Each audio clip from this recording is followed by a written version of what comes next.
Miguel Indurain may have made the Tour his private domain, but he wasn't the first Spaniard to take victory in La Grande Boucle. That honor goes to Federico Bahamontes, whose climbing brilliance earned him one of the most evocative names in cycling, Eagle of Toledo, the Eagle of Toledo.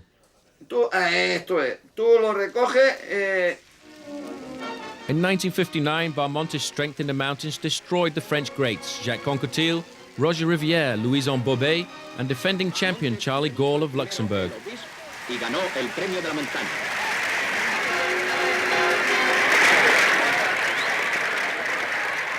Whilst the French rivals squabbled amongst themselves, a summer heatwave turned the Tour of 1959 into a battle of survival.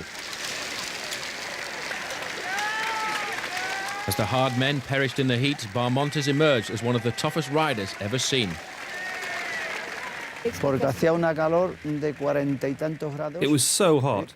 It was over 40 degrees, probably about 46. Louison Bobet had to take shelter in a farm shed, and so did Charlie Gall. Then the French team just sank into the asphalt, which had melted. Our team managers gave us special oils and plastic glasses to protect us from the sun. It was really sweltering. But you know, I was fine, so I just went and dominated the race.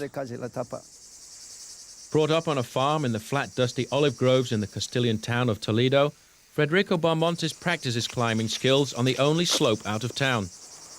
Not ideal conditions for a climber, but despite his brilliance in the mountains, Bahamontes was terrified by the descents, the result of crashing into a cactus bush as an amateur. He quickly earned a reputation as a joker who never took his racing too seriously. This was best exemplified in his first Tour in 1954. After destroying his rivals on the Col de Romer, he then stopped for an ice cream whilst waiting for the peloton, and still won the King of the Mountains jersey. An ice cream wasn't his only indulgence during the race. Rudi Altig, the German rider, asked me to make a sangria, one of my specials, a really good, strong Spanish one. Of course, because it was so hot, we made a really big bowl, and everyone kept coming back for seconds. But you know, the effect it has on you is that your head starts spinning faster than the roulette wheel in Monte Carlo. So anyway, everyone established it was good, Dukerman and Altig especially. But I warned them to watch out, because it was dangerous stuff. But they didn't take any notice. And when they went to bed, they were moaning that the bedroom walls were spinning round.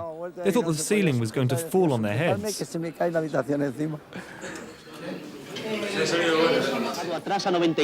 With such unorthodox race preparations, the last thing anyone expected from Bahamontes during the 1959 Tour was a tactical race. But that's what they got. Having uncharacteristically saved himself in the Pyrenees, he had the strength to go all out on the mountain time trial on the Puy de Dôme and keep the momentum going on the big alpine stage between Grenoble and Saint-Vincent d'Aosta. For the first time in its 56-year history, a Spaniard had won the Tour de France.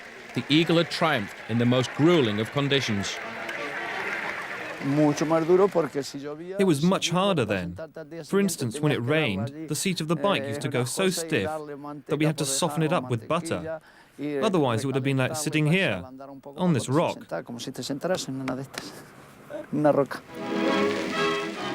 The welcome home celebrations were unlike anything Toledo had ever seen, with the entire town honouring their champion. Camino de la catedral y del ayuntamiento de la ciudad, miles de personas le manifiestan su entusiasmo.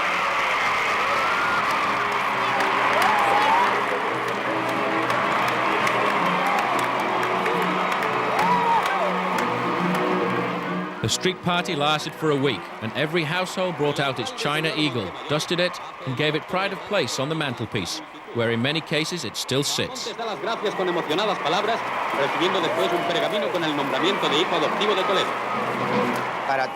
In Toledo, when you mention Federico, it's in the same breath as El Greco. We'll always idolize him because he was the first Spaniard to win the Tour. Everyone here today knows what he did, and future generations will all remember the name Bahamontes.